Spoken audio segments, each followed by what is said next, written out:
Hello. Hope you guys are having a good weekend. Oh my god, Photoshop. I just started, dude. You're already getting angry at me. Um yeah, I hope you guys are having a good weekend. I'm having an oh my gosh, Photoshop, dude. Get your life together. You guys see that? It was like super laggy. I wonder why it's acting out. I wonder if my computer is like, dude, you've been doing too much with us. I've been working a lot. I was up till like 2 in the morning hanging out with friends, uh, which was great actually. It was really really nice. I felt like I haven't done something like that in a while. Um, but yeah, let's talk. There was a question that was asked to me, or a comment that was asked to someone said in the comments a few videos ago. I don't remember which one, but I told them that I would respond, and they were just asking, generally speaking, what it's like to be an artist of color. They're specifically saying like black, but I'm just going to kind of overgeneralize just a little bit. But artists of color in this business. Um, and for those of you who are unsure, and you can see me my face, which I mean, even looking at me, it's like, what are you, dude?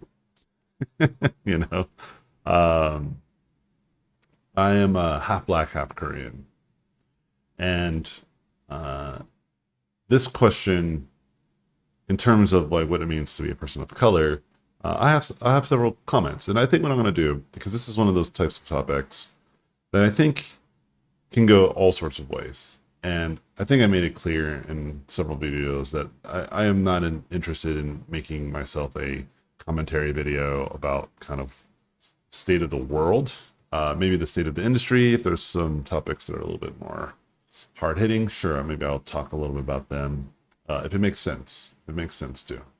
But I'm just not interested in kind of my opinion about a lot of things, generally speaking, um, about stuff that are a little bit more hot topic, just because I feel that these types of things are better served in conversation or in circumstances where context and discussion are allowed.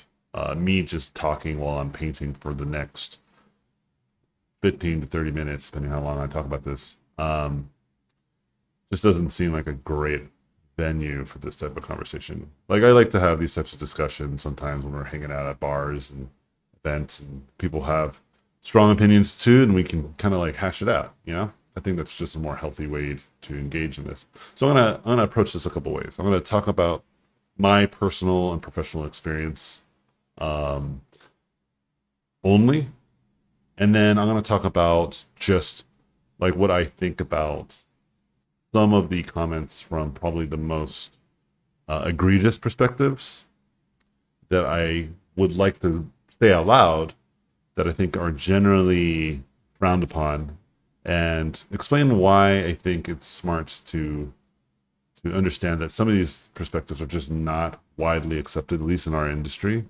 And again, from my perspective, there might be some soft challenges here, and there might be some nuance and some complexity to all this stuff that I just am probably not hitting on. And to be honest, most people probably can, unless like that's all you do is you live in this world and you're some sort of political scientist. You might have a lot more understanding than a social scientist. I am not, y'all. Look at me, man. I'm an artist. I draw robots and monsters all day. you know. But I do have opinions, and I do have some thoughts. So let's start with the personal ones. Have I, a person of color, experienced discrimination of any kind? The answer is freaking of course, like obviously. I remember I was talking to my friend about this once. He couldn't believe it. He's like, "What, really?" So I didn't know that. I was like, "Yeah, man.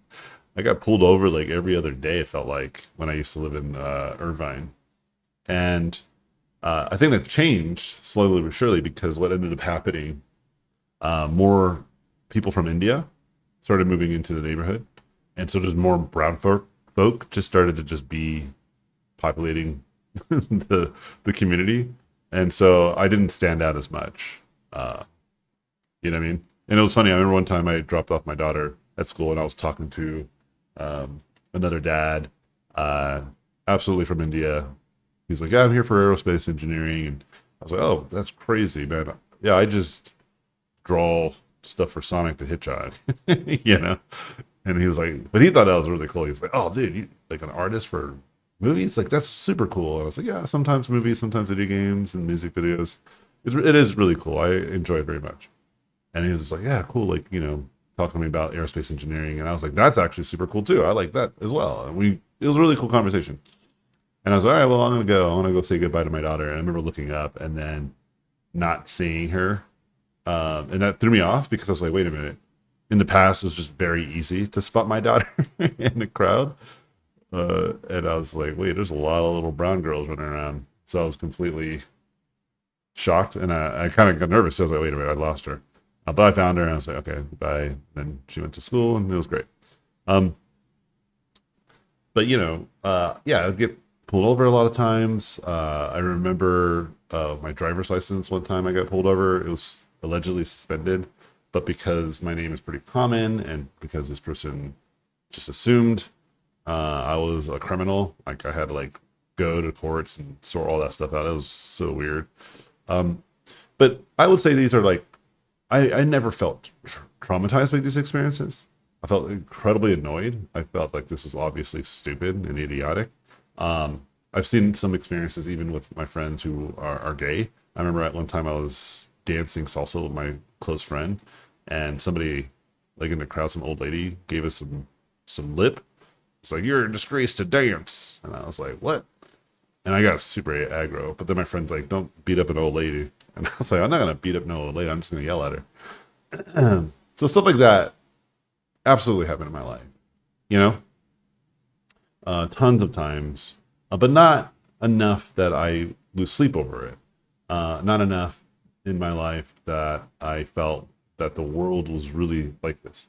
And it wasn't just like places like in United States. Like I lived in Korea and I saw a little bit of there, but it wasn't.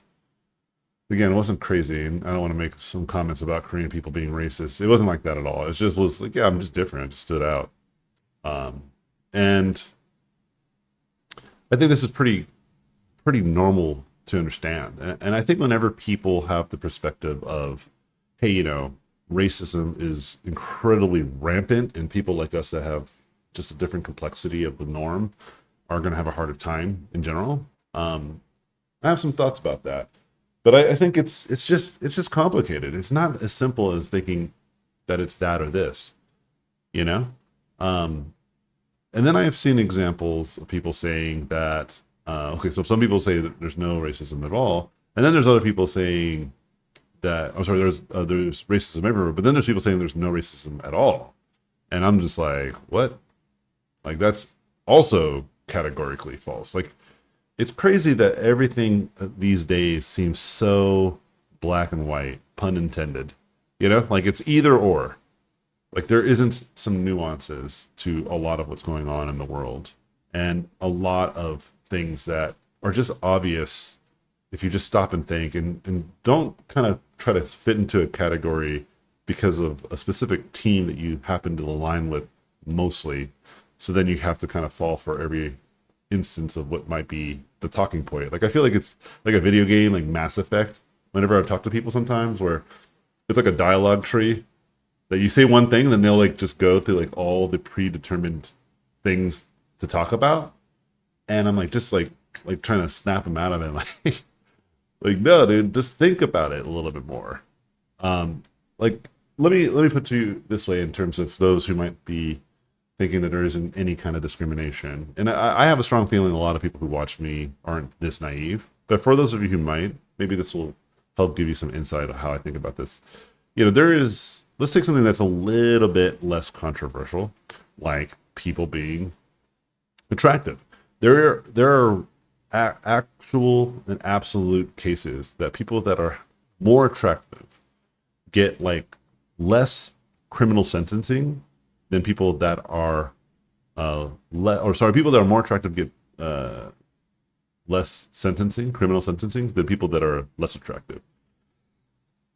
I like to think about it as like the Malfoy or Joffrey problem from Game of Thrones, where these actors are actually incredibly nice people, but they play and look like the kinds of characters that they are playing as. Like Joffrey, that actor looks like a Joffrey.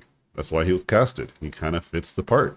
Um, and but he's not a villain in real life, but he looks like one. And then the opposite is true, right? In real life, where a lot of people that are incredibly gorgeous and pretty sometimes can be incredibly evil people. But there's infamous stories about like serial killers in the 70s and 80s that were just these incredibly charming individuals, handsome, charming, beautiful people out here murdering and eating corpses. And so it's obvious to me that we do judge on appearance if you take it outside of like complexion of skin, right? Like just even on attractiveness. This is obvious to me. And we all know this. And yet, people have a really strong sense that, this isn't happening. And I'm just kind of flabbergasted whenever I hear this.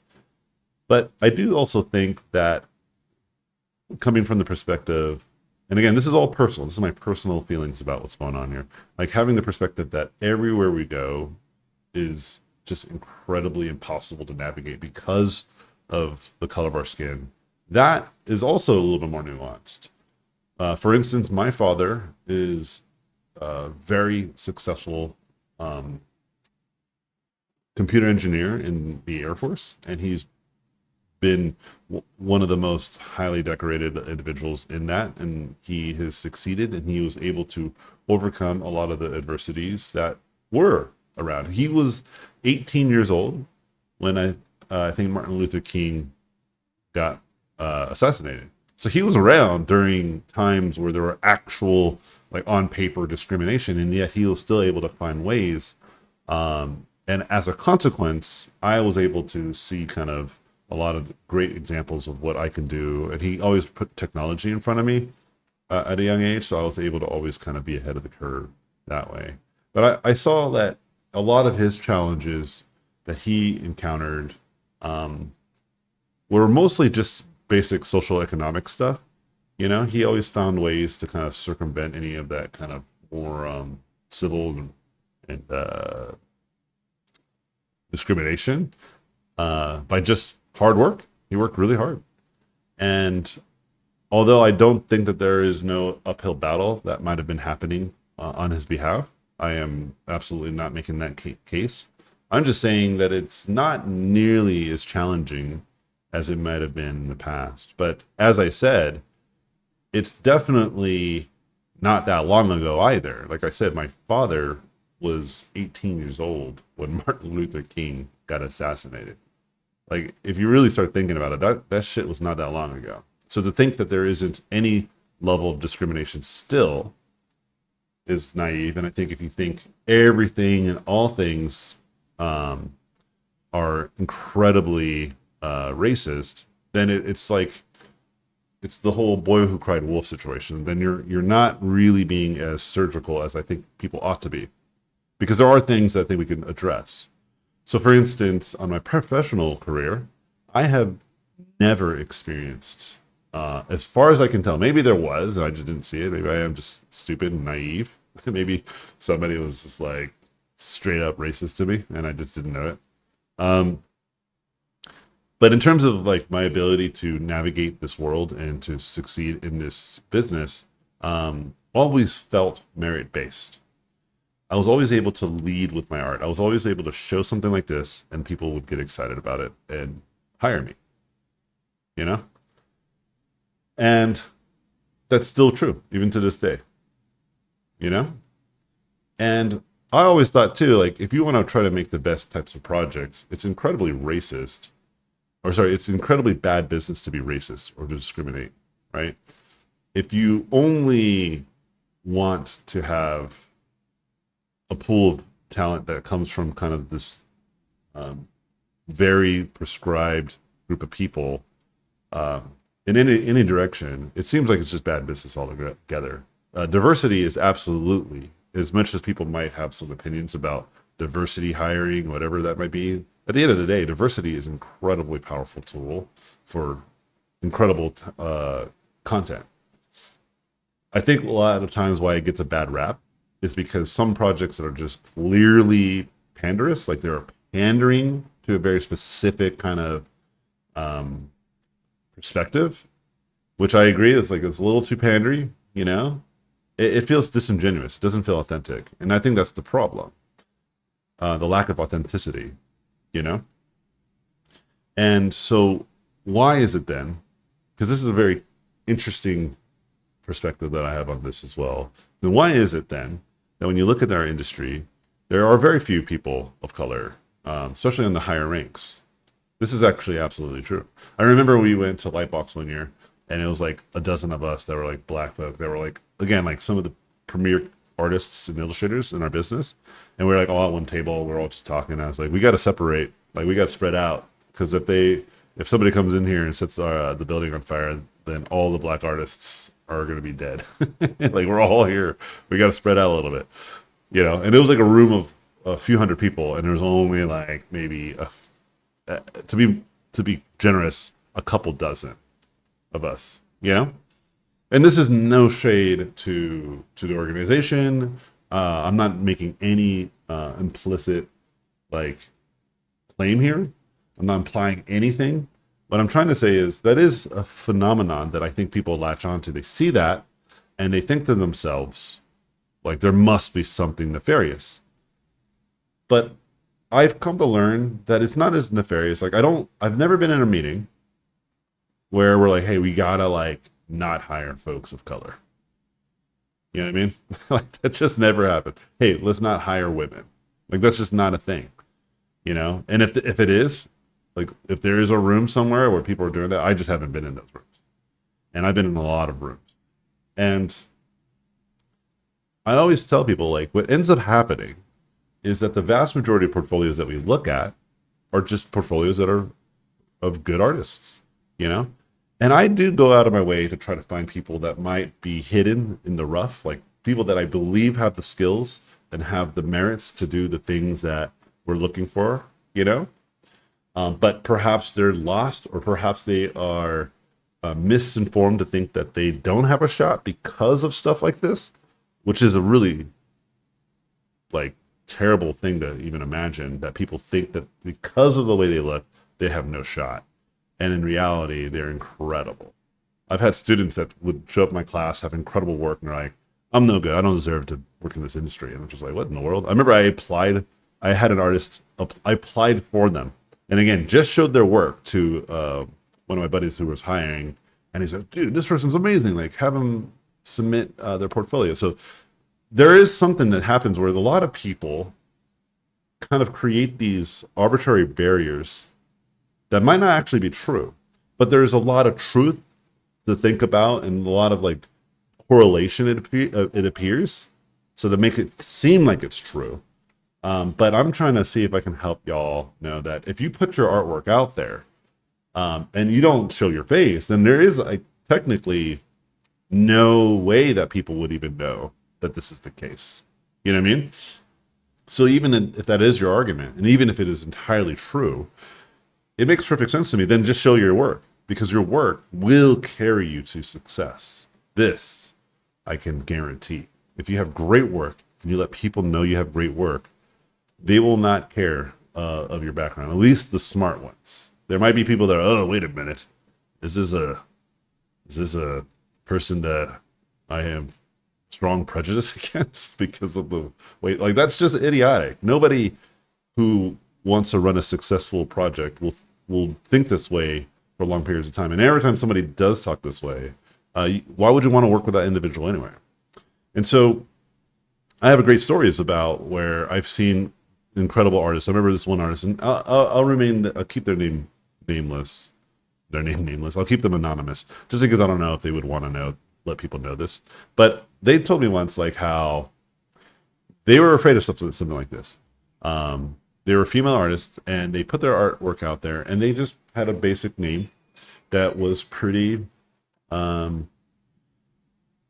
don't know how else this, like, it was pretty atypical. Like it could go either way, you know.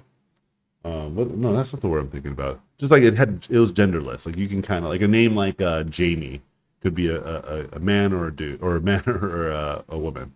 And it was like a name like that. And they just put their artwork out there and they shared it consistently and constantly for a few years. They ended up getting an incredible following around their work. And then they ultimately got a amazing shot at working with a major company. And I remember when I followed this artist before I met them in person, I didn't know either. I just like, oh, this person's awesome. And then one day I remember one of my friends was like, oh, did you know this person's female artist? Like, that's crazy. And I was like, okay, cool. Like nothing changed in my mind. Like no switch happened.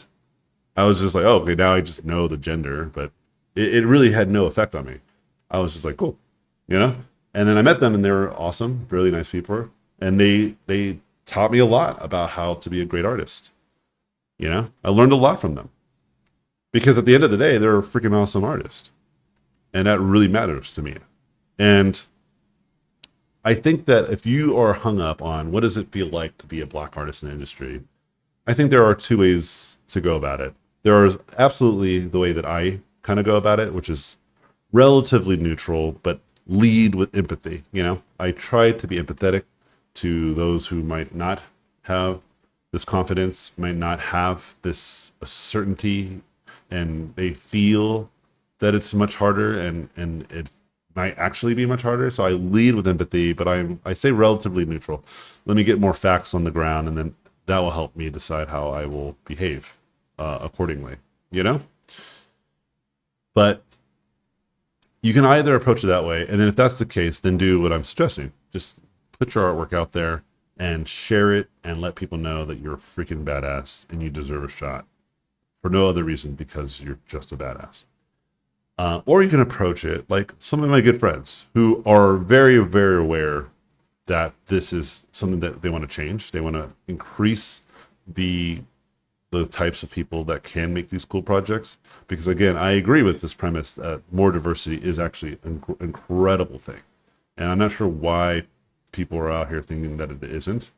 It is an incredibly powerful thing. Like if you think about something like Italy and their noodles, like pasta, like that is a product of Chinese noodles mixed with like the kind of pasta and stuff that Italians were making, I think thousands of years ago. But enough time went past that we don't even associate that that is basically fusion food, you know, that is now delicious.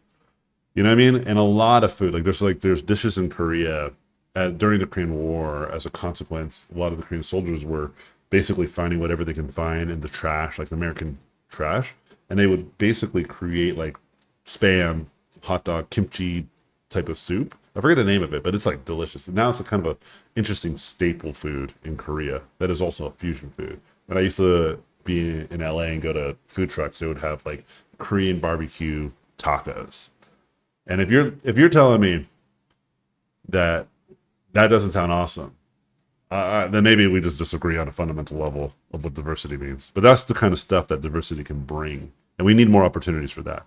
And so the second way of approaching this, and like I said, I have friends that are more like this, that want to try to find ways and avenues to help individuals, and I'm always happy to help, be a voice of reason and try to be an inspiring figure amongst those communities.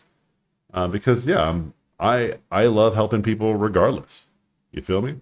If I feel like it's merited and that there are good insight to be given, then I'm always available to try to give that insight if possible. But what I would suggest in this frame of thinking, if you're in this camp, then one of the ways that I think makes the most sense to actually be incredibly helpful is to be the person that can find those individuals and try to give them the right mentality and spirits to go for it. Because again, a lot of the portfolios that I see, I'm not trying to avoid any kind of portfolio. I am only looking for great portfolios. And if you aren't putting your work out there, then that's the problem that I have specifically. And I think a lot of bottom-up solutions make a lot more sense, like going to these kinds of communities and teaching them that this is the kind of thing that can even exist. I remember I went to like this underprivileged public school to do like a soft lecture for these high school kids, and it was predominantly Hispanic. Dude, they had no fucking clue what concept art was. You know what I mean? So to me, when I see something like this, where, and honestly, a lot of people, even in more privileged schools, probably have no clue of what concept art is, you know?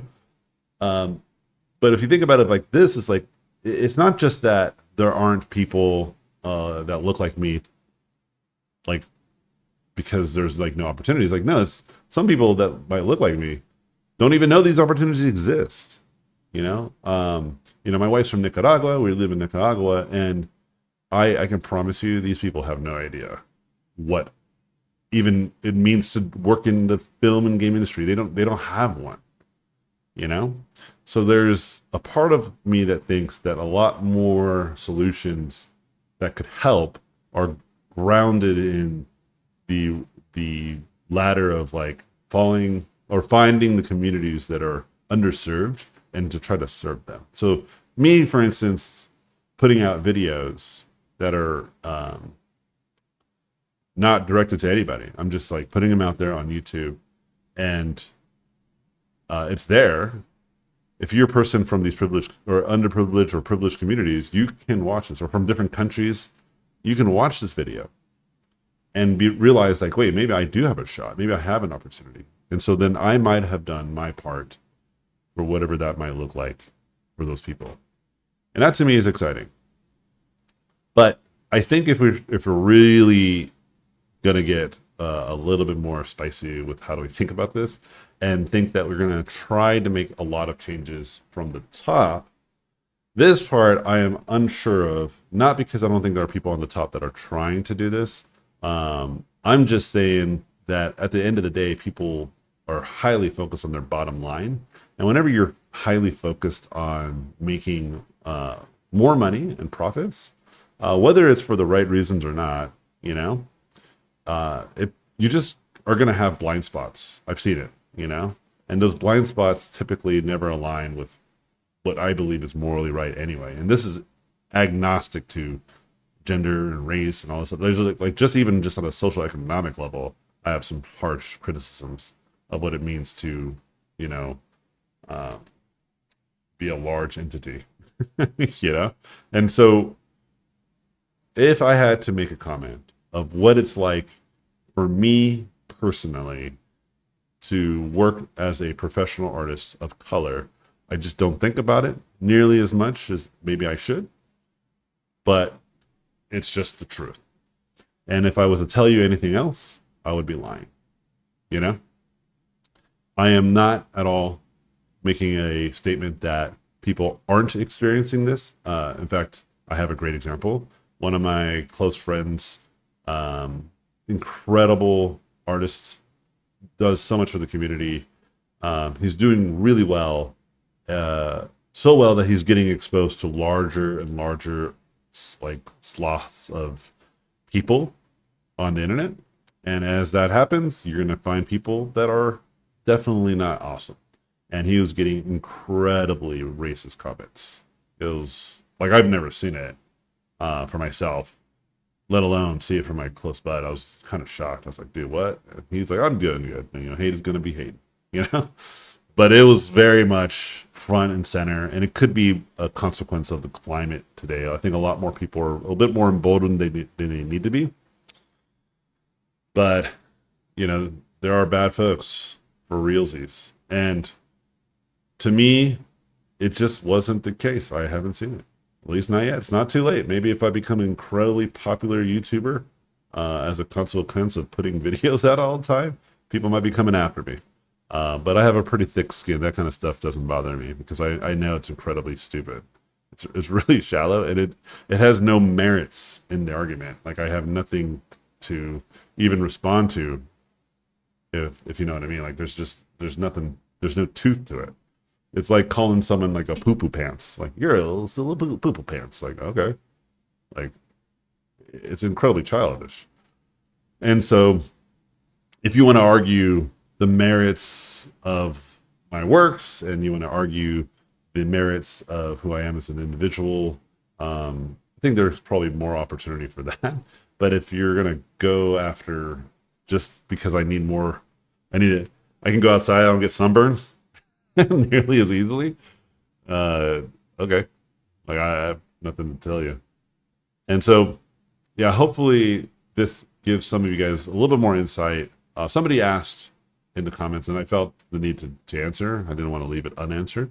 This is a very serious topic, I know, and I am trying to be as delicate and as precise with what I'm saying here. I don't want to imply anything that could make people think that things are better or for worse in this business.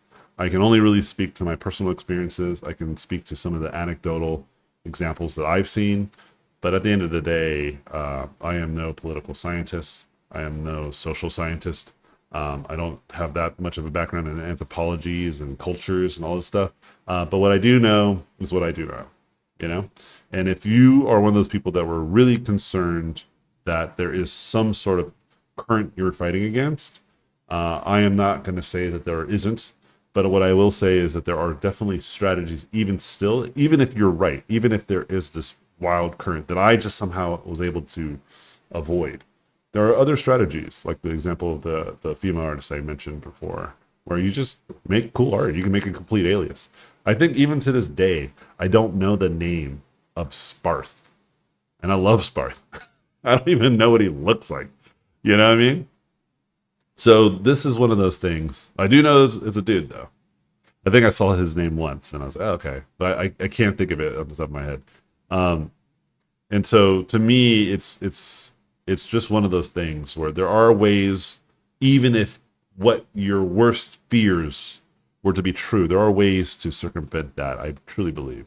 Yeah, and if you have some strong opinions or insight on maybe something I might have missed, I'm more than happy to discuss this. But like, I will be honest, this is one of those things that I don't want to make my YouTube about either, right? I am happy to like come back and forth every so often, but I'd rather just talk more about art and how to get good at art and help people get there and help give good artistic feedback and maybe some life feedback and maybe every once in a while this type of insight, because it doesn't hurt to have some conversations about this.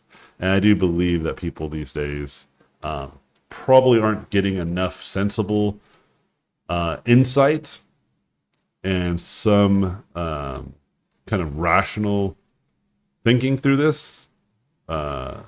These days, it seems pretty radical a lot of the times. And I think most of you guys can understand that.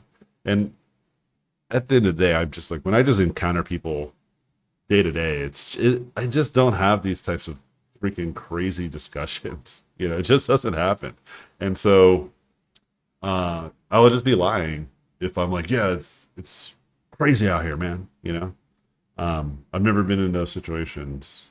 And again, I could be lucky. Absolutely. That is absolutely the case. In fact, I know that I'm lucky. I'm very lucky because there are definitely people that have not had that luck. And so hopefully you guys can get some insight in this. And for those of you who might have had very strong opinions one way or another, maybe this can help you kind of like think about that a little further and think, maybe there is more nuance than I'm given it to, and maybe not. Maybe you're like, nope, I'm not convinced still. So keep on painting, artist. All right, cool. I will. All right. Hope you guys have a good rest of your day. I think I'm gonna stop this painting now. Pretty cool painting. Turned out okay. All right, deuces.